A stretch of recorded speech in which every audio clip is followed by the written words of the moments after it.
what makes or breaks an entrepreneur? What is it?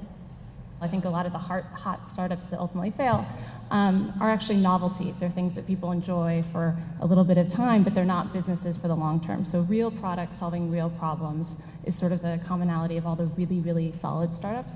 The other piece of that is, of course, like anything, is execution. And execution both on the company building side, can you get the right people into the right roles at the right time? And then also on the product side, can you evolve as the landscape evolves, as the competition evolves?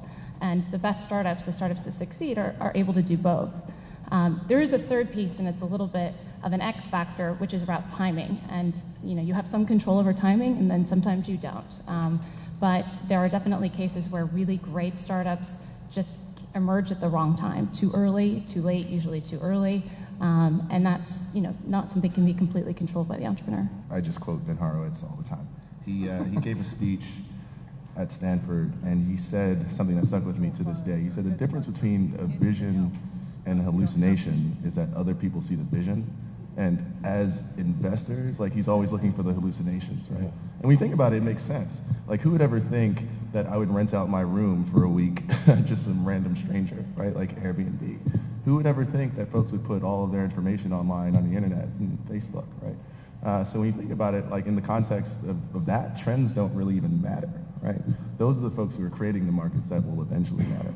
I'm 38 now, but if I could speak to my 22-year-old self, I would have said, take your time. Don't be in a super rush to raise as much money as you can. Get your product right.